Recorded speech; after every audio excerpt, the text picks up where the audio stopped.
Balanced approach of Islam, ইসলামের যে ভারসাম্যপূর্ণ নেচার, এটা নিয়ে আমি কথা বলি। এবং আমার আলোচনার শুরুতে আমি সূরাতুল বাকারার 143 নম্বর আয়াত তেলাওয়াত করেছি, যেখানে আল্লাহ তাআলা বলছেন, ওয়াকাযালিকা জাআলনাকুম উম্মাতান ওয়াসাতা লিতাকুনু শুহাদা আলান নাস। অনুরূপভাবে আমি তোমাদেরকে মধ্যমপন্থী জাতি বানিয়েছি, বা মধ্যমপন্থী জাতি হিসেবে আবির্ভূত করেছি। উম্মাতান ওয়াসাতা মানে উম্মাতান আদলান ওয়া খিয়ারা, শ্রেষ্ঠ জাতি, ন্যায়পরায়ণ জাতি। এবং যারা শ্রেষ্ঠ, যারা ন্যায়পরায়ণ, তারাই মূলত মধ্যমপন্থী জাতি। তো আল্লাহ তাআলা আমাদেরকে মধ্যমপন্থী জাতি বলেছেন।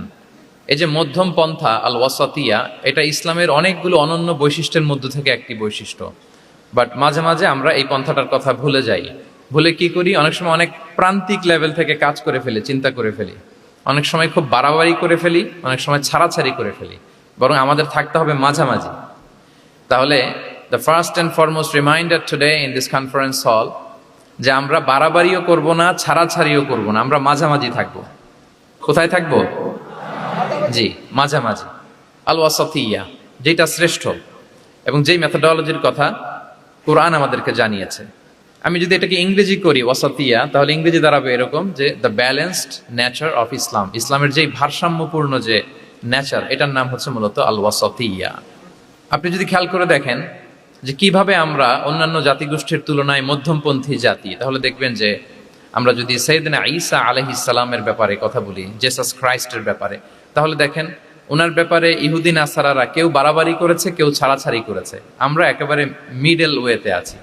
যেমন ঈসা আলাইহিস সালামের ব্যাপারে খ্রিস্টানরা কি বলে জানেন?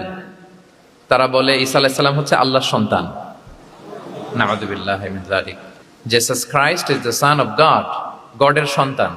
তাহলে দেখেন কতটা বাড়াবাড়ি করলো। ঈসা আলাইহিস সালামকে উঠাতে উঠাতে খোদার আসনে নিয়ে বসালো। বাড়াবাড়ি হয়ে গেল না এটা? তাহলে একদল খুব বাড়াবাড়ি করলো।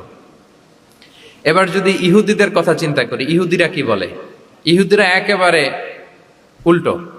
তারা বলে ঈসা আলাইহিস সালাম হচ্ছে ইবনু জিনা, মানে জারদ সন্তান।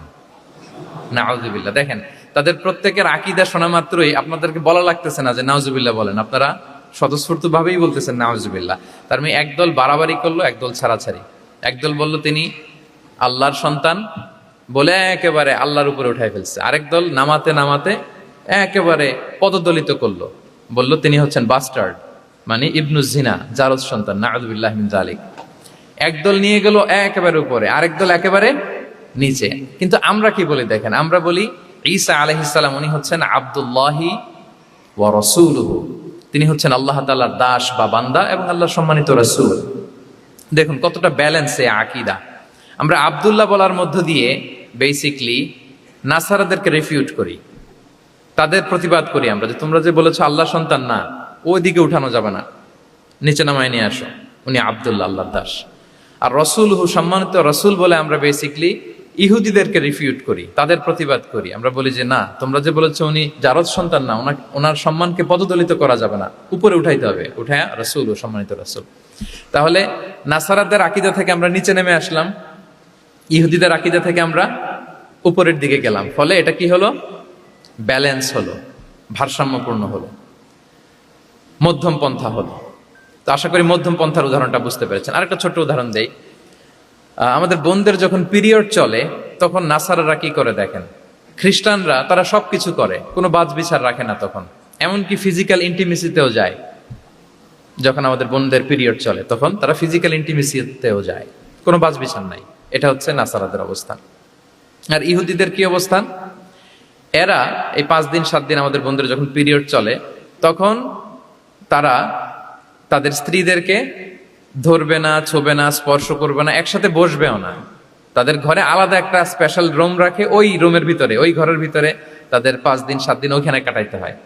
তোমরা আবার সুস্থ হলে তারপরে আসবে। দেখেন একদল খুব বাড়াবাড়ি করলো, আরেক দল ছাড়াছাড়ি করলো। কিন্তু আমাদের ইসলামে আমরা ব্যালেন্স, যে বোনদের যখন পিরিয়ড চলে, হাজব্যান্ড ওয়াইফ তখন স্বাভাবিক মেলামেশা, কথাবার্তা, ঘরের টুকিটাকি কাজ সবই করতে পারবে, ইল্লাল জিমা, যেটা আমরা ফিজিক্যাল ইন্টিমেসি বলি, ওইটা ছাড়া আমরা সবই করতে পারবো।